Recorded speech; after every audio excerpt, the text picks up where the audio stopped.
ada ujian, tidak mudah dirasakan, Anda buka surat Ad-Duha itu, Wad-duha wal-laili idza saja ma wadda'aka rabbuka wa ma qala, dan merasakan suratnya untuk kita.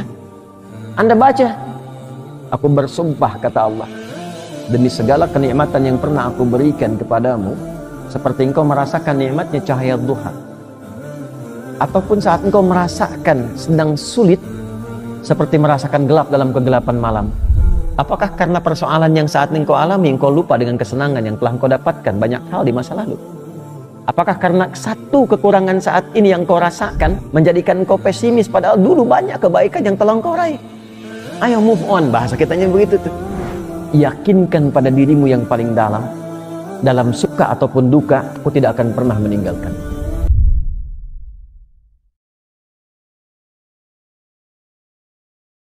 Maka ketika Anda mengucapkan kalimat astaghfirullah, kata para ulama, sambil diingat, itu Anda berbuat dosa apa sampai mengucapkan ini? Sampai minta ampun kepada Allah. Dosa apa yang diperbuat? Maka kalau ingin latihan, coba urutkan dosa dari ujung kepala sampai ujung kaki. Salat yang pertama subuh misalnya, ya jangan terlalu banyak dulu. Untuk dosa mata misalnya, astagfirullah, ingat-ingat mata salah apa.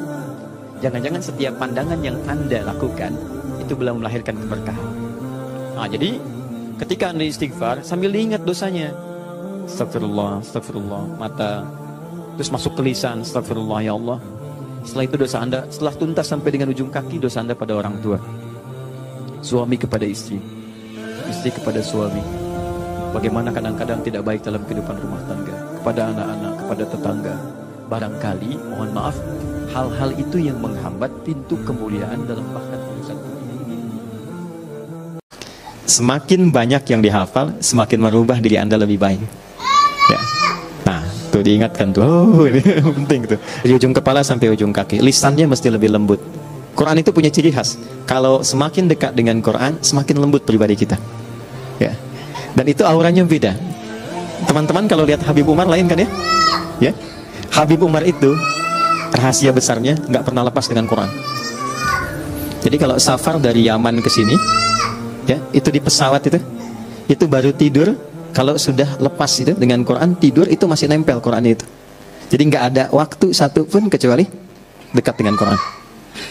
Tempatnya sekarang bukan di tempat biasa, bukan di hotel, tapi di rumah Quran.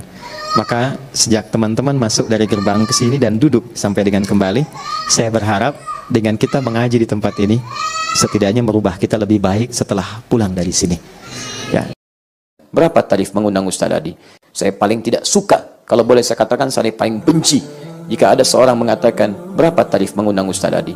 Saya tegaskan hari ini, saya tidak punya tarif. Kalau perlu, Anda nggak usah bayar. Ada tiket, saya datang sendiri. Saya beli tiketnya. Ya, sepanjang Allah berikan tugas kepada saya yakin Allah pasti berikan kelengkapannya. Saya lebih suka antum teman-teman, antum belikan tuh yang antum mau kasih amplop tuh untuk makanan, untuk macam-macam, supaya semua jamaah mendapatkan kenyamanannya, dibandingkan antum sibuk mencari sesuatu yang bisa menjerumuskan ustadznya.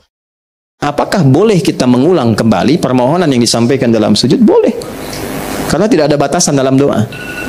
Ya, ditambahkan boleh, diulang untuk dikuatkan pun boleh. Ya, dan dalam sujud kalimat nabinya tegas sekali, innama aqrabal 'abdi min rabbih wa huwa sajidun fa aktsirud du'a. Enggak ada keadaan terdekat seorang hamba dengan Rabbnya kecuali saat sujud. Maka perbanyak doa. Perbanyak itu bisa menegaskan apa yang disampaikan dalam rukuk. Ya, bisa melengkapi apa yang kemudian tadi belum dibacakan, atau kita mengoptimalkan, ya Allah.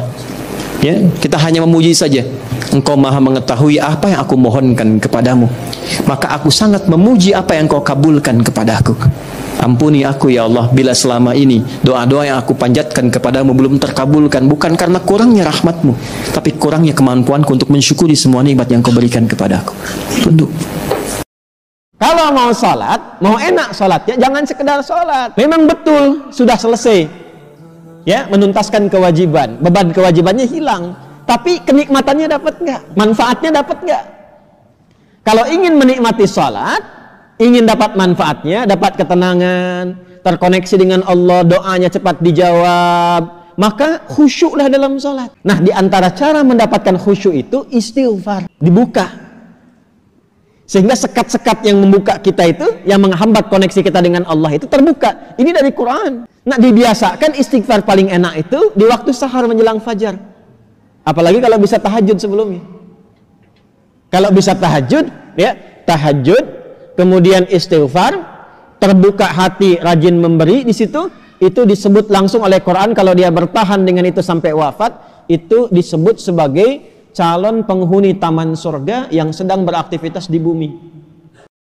Jin disebut jin karena tersembunyi, nggak nampak. Lawannya ins nampak. Karena itu jin fitrahnya nggak nampak, nggak bisa ada yang lihat jin. Ingat ini ya, kalau ada yang mengatakan saya bisa melihat jin, hanya jin yang mampu melihat jin, maka orang itu sedang kemasukan jin. Ingat itu, ya. Maka sifat jin itu nggak bisa dilihat oleh manusia, tersembunyi. Makanya kalau ada jin melakukan penampakan, itu jin sedang punya masalah, ya. Karena keluar dari fitrah.